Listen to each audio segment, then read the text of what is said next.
Viewers, রাতে পথে অনুষ্ঠানে আমি জামিল আবারও স্বাগত জানাচ্ছি আপনাদেরকে মোহনা টিভির পর্দায়।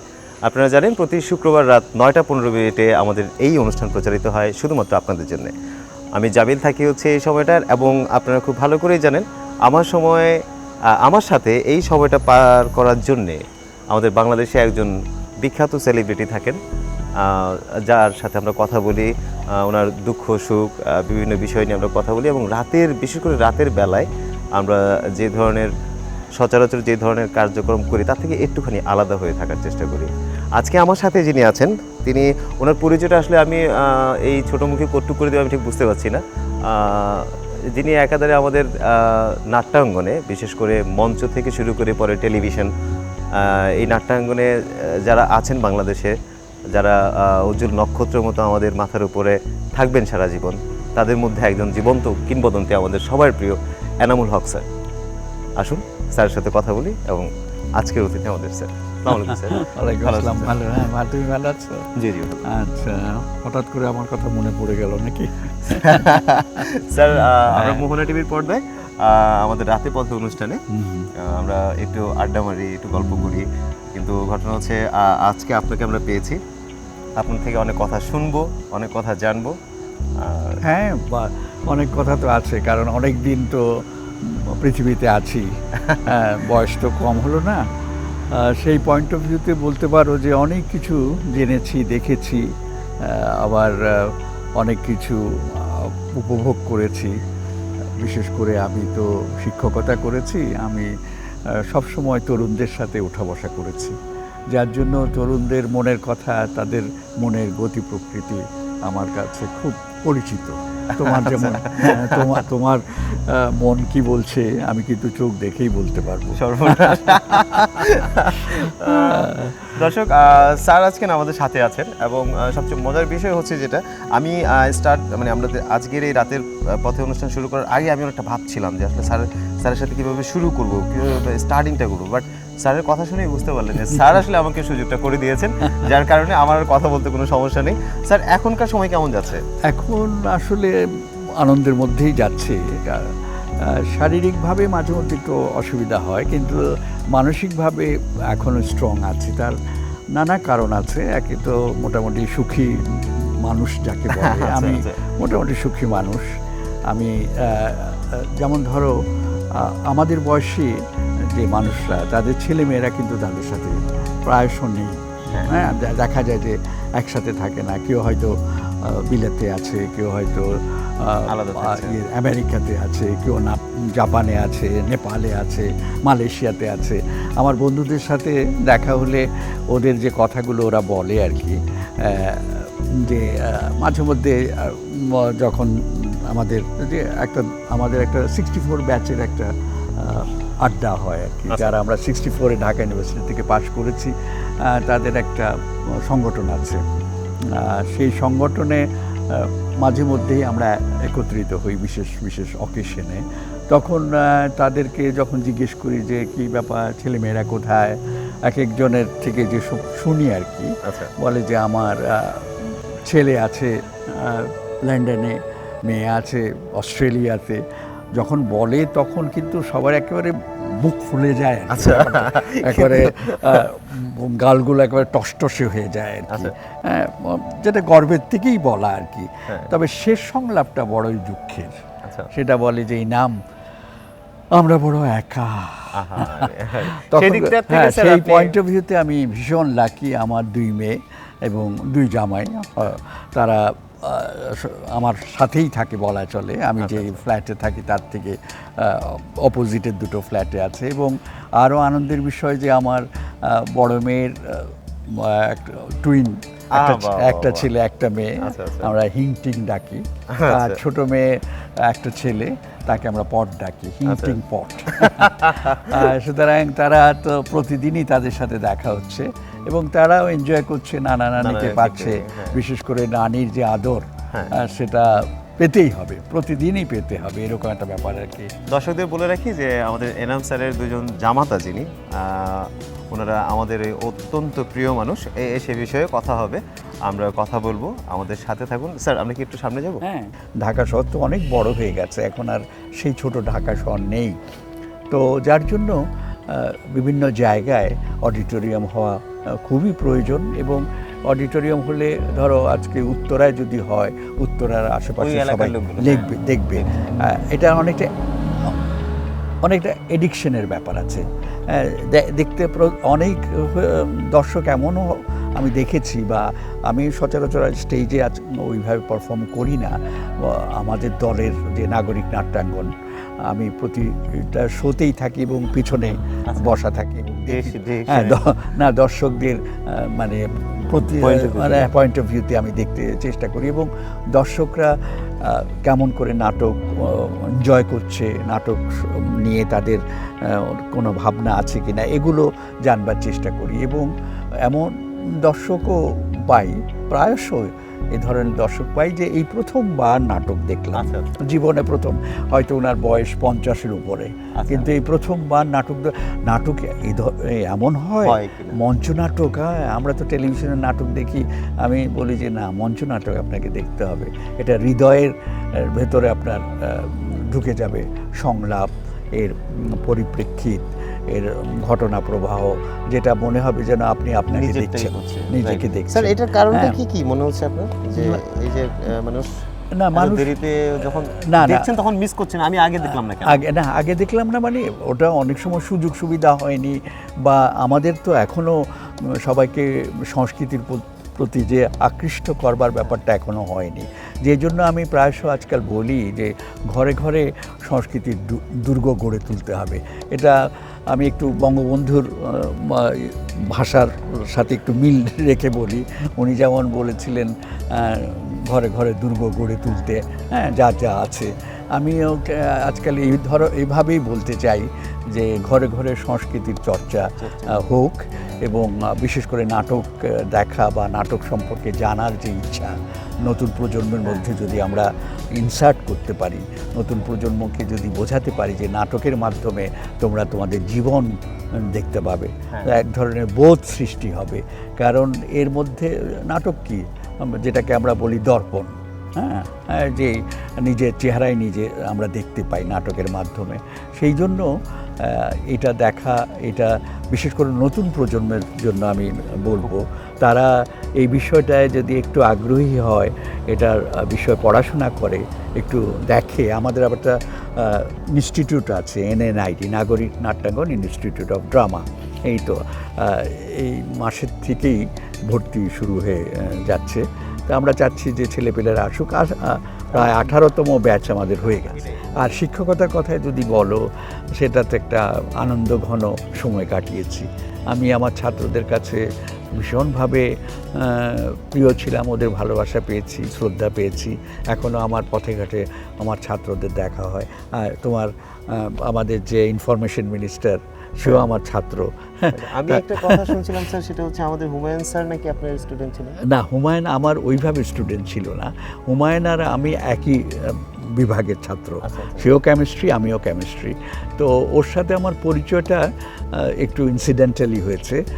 আমি যখন পিএইচডি করতে যাই তখন সে ছাত্র ছিল, আর আমি যখন ফিরে আসি তখন সে আমেরিকাতে পিএইচডি করতে গেছে। যার ফলে শারীরিকভাবে ওকে আমি চিনতাম না, ওকে চিনতাম ওর উপন্যাসের মাধ্যমে, ওর লেখালেখির মাধ্যমে। তো ওর দেখা পরে আমার মজার ব্যাপার আছে। ওকে নাটক লিখতে বলা হলো, নোয়াজিশ আলী এরা খুব ধরলো যে নাটক লেখেন। ও আবার খুব স্ট্রেট ফরওয়ার্ড, ও বলে যে আমি তো নাটক লিখতে জানি না, নাটকের ফরম্যাটটা বুঝি না, টেলিভিশন নাটক। তো তখন আমার নামও বললো। আমি তখন খুব নাটক লিখতাম, আমি প্রায় বিটিভির জন্য 60-এর উপরে নাটক লিখেছি। এবং আমি এই প্রসঙ্গে বলেই ফেলি, আমি বাংলাদেশ হওয়ার পরে প্রথম যে নাটক যায় সেটা আমার লেখা, এবং বাংলাদেশ হওয়ার পর প্রথম যে 21-এর নাটক সেটাও আমার লেখা, এবং দিদান ইস্ট পাকিস্তানের শেষ নাটকও আমার লেখা। দর্শক, কথা হচ্ছে আমাদের এনাম স্যারের সাথে। আমরা আরও অনেক কথা স্যারের থেকে শুনবো। স্যারের অভিজ্ঞতার ঝুলি থেকে আমাদের অভিজ্ঞতাটা অল্প পরিমাণ বাড়ানো হলেও চেষ্টা করব। আমাদের সাথে থাকবেন, ফিরছি একটু পর।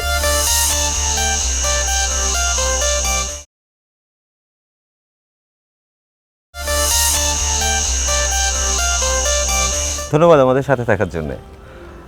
স্যার, এখনকার আমি আপনার কাছে যেটা জানতে চাচ্ছি সেটা হচ্ছে যে আপনার দুজন কন্যা আছেন এবং ওনাদের দুজন খুবই গুণী দুজন স্বামী আছে। স্বামী আছে, হ্যাঁ। একজন হচ্ছে আমাদের অতি প্রিয় সাজু ভাই, সাজু খাতুন, আরেকজন হচ্ছেন লিটু আনাম। লিটু আনাম। আসলে আমরা আমাদের যে দুই মেয়ের উপরে কখনো বিশেষ করে বিয়ের ব্যাপারে কখনো চাপ সৃষ্টি করিনি, কারণ আমি যেহেতু বুয়েটে ছিলাম, ওদের বিয়ের জন্য এসছে ইঞ্জিনিয়ার, ডাক্তার, কিন্তু ওরা যে কোনো কারণে একটা জায়গায় থাকলে ওই জায়গার প্রতি অতটা ইয়ে হয় না আর কি। বিশেষ করে জায়গাটা যে ভালোবাসা থাকে, কিন্তু ওই অঙ্গনের লোকদেরকে যে বিয়ে করা বা জীবনসাথী করার প্রতি একটা কেন জানি একটা সাইকোলজিক্যাল একটা ব্যাপার আছে। যে আরেকটি বিষয় হচ্ছে, যেহেতু আমরা মঞ্চনাটক করতাম, মঞ্চনাটকের অনেক ছেলে পেলের সাথে তো আমার মেয়েদের পরিচয় হয়েছে, দেখা, তাদের সাথে একসাথে ওঠা বসা হয়েছে, ওই ধরনের মনোমানসিকতার লোককে তাদের পছন্দ হয়ে গেছে। এবং লিটুর সাথে রিদির বিয়ে তো ইন্টারেস্টিংলি ভাবে হয়েছে, মানে পরিচয়টার পরবর্তী যে সময়টা বেশ মজার আছে। আমি এখনও এটা প্রায়শ বলি, যদি মেয়ের কথা, রিদি করছে জুলিয়েট আর লিটু করছিল রোমিও। আচ্ছা, তো রোমিও জুলিয়েট তাদের একটু ট্র্যাজেডি থাকলেও অরিজিনাল শেক্সপিয়ারের ওদের ব্যাপারে কমেডি হয়ে গেছে। এবং পছন্দ হয়েছে। আর যেহেতু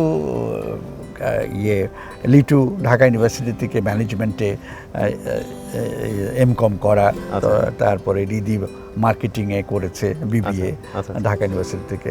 তো যেহেতু শিক্ষিত ছেলে, এবং তার পরিবার আর আমাদের পরিবারের যে একটা স্ট্যাটাস ওয়াইজ যে ব্যাপারটি একই।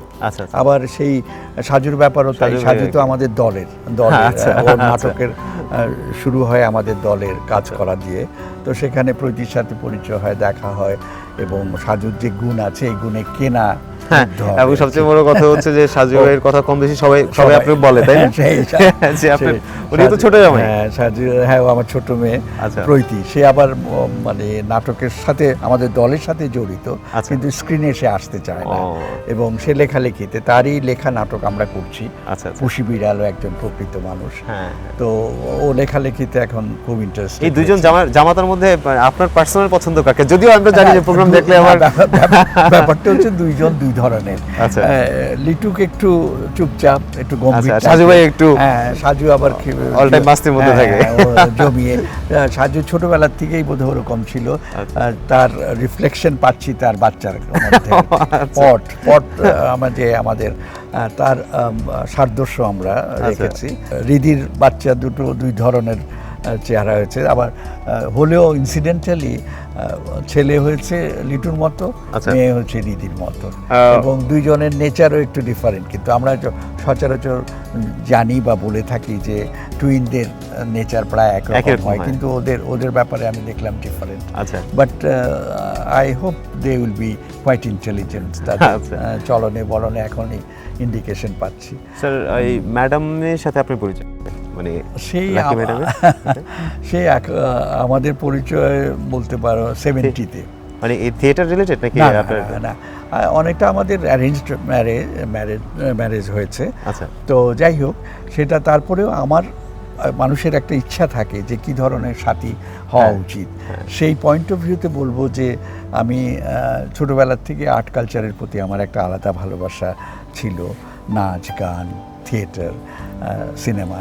সেই জন্য আমি মানে মনে মনে ভাবতাম যে এইসবের মধ্যে যার ইন্টারেস্ট আছে বা এইসব সম্পর্কে যার সম্যক জ্ঞান আছে, তার সে যদি আমার সাথী হয় ভালোই হয়। অ্যান্ড ওই যেটাকে বলে 16 আনা পূর্ণ হয়ে গেছে। লাকি ছোটোবেলার থেকেই না, ওদের পরিবারটাই মানে অনেক সংস্কৃতি মনা ছিল। ওর ভাই বোন সবাই গান বাজনা করতো। গান করেছেন মনে খোলা মনে? না, আমি এই আর একটি জিনিস আমি খুব দুর্বল, কারণ আমার বাসা সবাই গাইতে পারে। যেমন লাকি তো এত ভালো গাইতো, এখন অবশ্য গাই না। তো ওকে আমি এক সময় বলতাম যে তুমি গান গাইলে অনেক ভালো করতে, এই অর্থে যারা গায়ক গায়িকা তাদের অনেক পয়সা।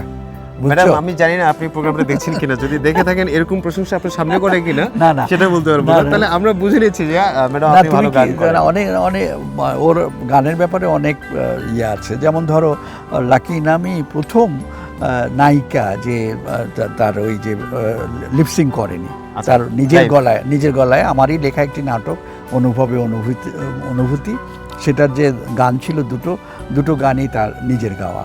এটাই প্রথম বিটিভিতে, মানে এর আগে সবাই তো লিপসিং করে, অন্যের গান দিয়ে করে, but it was her own আর কি, কণ্ঠ গান আর কি।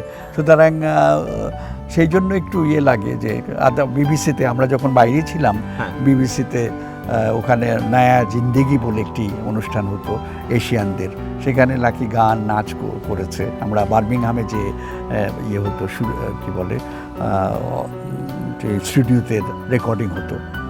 সুতরাং আমাদের নানা ধরনের অভিজ্ঞতাই আছে। কথা হচ্ছে আমাদের এনাম স্যারের সাথে, আমাদের সাথে থাকুন, আমরা আরও কথা বলবো। ছোট্ট একটা বিরতির পর ফিরে আসছি।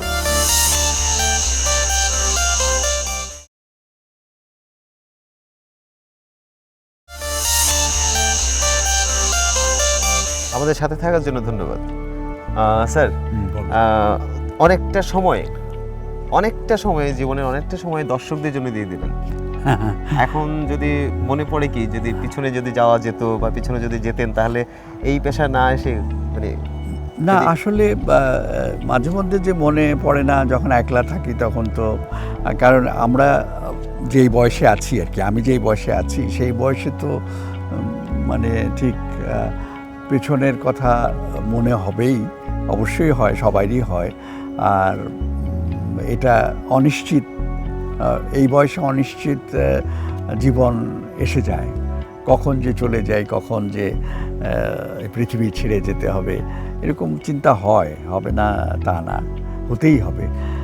এবং মাঝে মধ্যে নিজে সান্ত্বনা দিতে হয় যে আমরা তো দেখছি আশেপাশের আপনজনরা চলে যাচ্ছে, নামকরা লোকরা চলে যাচ্ছে, যাদের দেশের জন্য খুব প্রয়োজন, তারা কেউ হয়তো আর্লি চলে যাচ্ছে, কেউ হয়তো বয়সের সাথে সাথে চলে যাচ্ছে। প্রতিটা লোকই যারা বিশেষ অবদান দিয়েছেন, অবদান করেছেন দেশের জন্য, তারা চলে গেলে মনটা তো আমাদের খুব খারাপ লাগে। তো পুরনো কথা মনে হয়, পুরনো স্মৃতি মনে হয়, তার ভবিষ্যতের কথাও মনে হয়, তোমরা যারা আসছো ভবিষ্যতে, এখন আছো, আরও ভবিষ্যতে কাজ করবে, তাদের জন্য তো অবশ্যই অনেক রকমের শুভেচ্ছা, অনেক রকমের কথা চিন্তা হয় যে কিভাবে দেশ তোমরা চালাবা, দেশটাকে এগিয়ে নেবে। বিশেষ করে সংস্কৃতির ব্যাপারে আমি ভীষণ ওয়ারিড আছি, কারণ আমার কাছে মাঝে মধ্যে আমাদের সংস্কৃতির ব্যাপারটাই কি মনে হয় জানো, একটা অঙ্ক করতে নিশ্চয়ই, যেটাকে আমরা বলি যে ওই যে তৈলাক্ত বাঁশের বানর উঠছে নামছে আমাদের সংস্কৃতির ব্যাপারেও।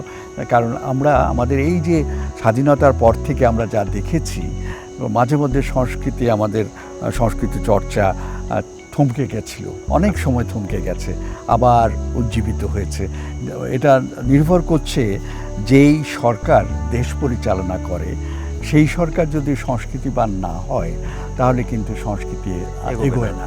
তো আমরা এখন ভীষণভাবে লাকি যে এই অর্থে যে এখনকার যারা আছেন, তারা বিশেষ করে আমাদের প্রধানমন্ত্রী, তার সংস্কৃতির প্রতি আলাদা একটা ভালোবাসা আছে। আজকের না, কারণ সে ছাত্র অবস্থার থেকেই এসবের সাথে উনি জড়িত ছিলেন, এবং বঙ্গবন্ধু নিজেই সংস্কৃতির প্রতি ভীষণ আগ্রহ তার ছিল, যার ফলে রবীন্দ্রনাথের গান আমাদের জাতীয় সঙ্গীত হয়েছে। এমনি তো হয়নি, এটার একটা ব্যাকগ্রাউন্ড লাগে। এটা রবীন্দ্রনাথ, নজরুল, এদের দ্বারা ইন্সপায়ার্ড হয়েই আমাদের এই বাঙালি চেতনা আমাদের মধ্যে এসছে, এবং সেই চেতনাই আমরা ধারণ করে আছি। স্যার, এখনকার রাত আর আগেরকার রাতের মধ্যে তফাৎটা কি মনে হয় আপনার কাছে? আপনি স্টুডেন্ট লাইফে তখন একটা মানে অনেক বন্ধু বান্ধব নিয়ে হইচই করে ঘোরাফেরা হতো, তো এখন ওই সুযোগটা তো একটু কম হয়ে গেছে। এখন অনেকটা, আমি যদিও অনেক রাতে শুটিং থেকে ফিরি, আবার এমনও হয় যে I am the last man to be dropped, আমাকেই সব। কারণ দেখো, প্রায় শুটিংয়ের যে উত্তরার দিকে শুটিংয়ের যে ইয়েগুলো মাইক্রোবাসগুলো ছিল প্রায়গুলো তোমার এই মতিঝিল অথবা কমলাপুরে, তাদের বুঝছো, store। ওদের হ্যাঁ, ওদের আমি এবং ওরা যদি তোমার মিরপুরের থাকে মেয়ে আর্টিস্ট, তাদেরকে নামিয়ে এটা, যদিও অনেকে বলে আমরা স্যার সিনিয়র, স্যারকে আগে না, কিন্তু বুঝতে পারছি যে তারা সেটা চায় না, তারাই আগে নামতে চায়।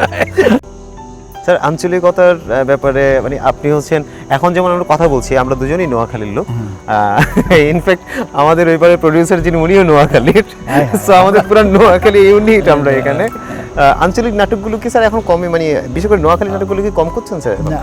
আমি হ্যাঁ না, আমি করছি তো, আমি নোয়াশাল করলাম, নোয়াশালে তো বরিশাল আর নোয়াখালী, ওখানে তো নোয়াখালী আমার চরিত্র ছিল। আমাদের বিশেষ করে টেলিভিশনের মাধ্যমে কিন্তু বাচ্চারা কিন্তু শিখে, তারা যদি শুদ্ধ কথাগুলো না শেখে এটা কিন্তু একটু ক্ষতি হয়ে যাবে, হ্যাঁ ঝামেলা। আর আমরা যখন আঞ্চলিক নাটকে অভিনয় করছি সেই মানে অভিনয়ের প্যাটার্নটাও আমরা সিরিয়াস থাকছি না। ফর সাম রিজন সবাই মনে করে যে আঞ্চলিক নাটক মানে হাসাতে হবে, নট নেসেসারি। হ্যাঁ, আমি তো তোমাকে কিছুক্ষণ আগে বলছি, আমি প্রথম আমি পুরো মানে নাটক যেটা পুরোটাই নোয়াখালী। সাধারণত নোয়াখালীর নাটক তো তোমার যেটা হতো একসময়, নোয়াখালী চরিত্র আনা হতো হাসানোর জন্য, মৌলবী, তারপরে তোমার ঘটক, এই ধরনের। কিন্তু এটা আমার একটা জেদ ছিল যে নোয়াখালীর নাটক কি সিরিয়াস নাটক হতে পারে না, এবং এমন সিরিয়াস নাটক লিখেছিলাম যে সেটা লোকজন কাঁদতে কাঁদতে শেষ। এবার সমী কায়সারের প্রথম নাটক কে বা আপন কে বা পর, অনেকে জানে, যে যারা পুরনো তারা দেখেছেন, একটা মধ্যবিত্ত পরিবার নিয়ে লেখা, পুরোটাই নোয়াখালী। দর্শক মণ্ডলী, এতক্ষণ আমাদের সাথে যিনি ছিলেন, যার কথা অনেক শুনলেন, আশা করি যারা আমার মতো যারা নতুন এখন কাজ করছেন বা করার চিন্তা ভাবনা করছেন তাদের জন্য অনেক উপকার হবে। অনেক মেসেজ ছিল এই স্যারের কথাতে। যদি ধরতে পারেন তো ভালো, আর যদি ধরতে না পারেন তাও ভালো, আপনারটা আপনিই ভালো বুঝবেন। স্যার আমাদের সাথে থাকার জন্য অনেক অনেক ধন্যবাদ। এত কষ্ট করে আমাদের সময় দিয়েছেন রাতের পথে। আমাদের মোহনা টিভি দর্শকদের জন্য যদি দুটি লাইন কিছু বলেন। মোহনা টিভি তো আমি দেখি, মোহনা টিভির একটা আলাদা আদর্শ আছে যেটা আমার ভাল লাগে, কারণ আমি ভীষণভাবে বাঙালি এবং যেটা মুক্তিযুদ্ধের চেতনায় বিশ্বাসী, এবং আমি প্রায়শ দেখি যে মোহনার মাধ্যমে আমাদের চেতনাটাকে প্রসারিত করবার চেষ্টা করা হচ্ছে, সবাইকে জানাবার চেষ্টা করা হচ্ছে। এই পয়েন্ট অফ ভিউতে আমি মোহনার চ্যানেলকে পছন্দ করি, এবং মোহনা চ্যানেল আশা করি আমাদের যে খামতি আছে চেতনার পয়েন্ট অফ ভিউতে, মুক্তিযুদ্ধের চেতনার পয়েন্ট অফ ভিউতে, সেটা মানে পূর্ণ করতে পারবে এবং সবার মধ্যে মুক্তিযুদ্ধের চেতনাকে মানে চারিত করতে পারবে। ধন্যবাদ স্যার। হ্যাঁ, আমাদের সাথে থাকার জন্য ধন্যবাদ। শুভরাত্রি। দেখা হবে আগামী সপ্তাহে শুক্রবার 9টা 15 মিনিটে মোহনার পর্দায়।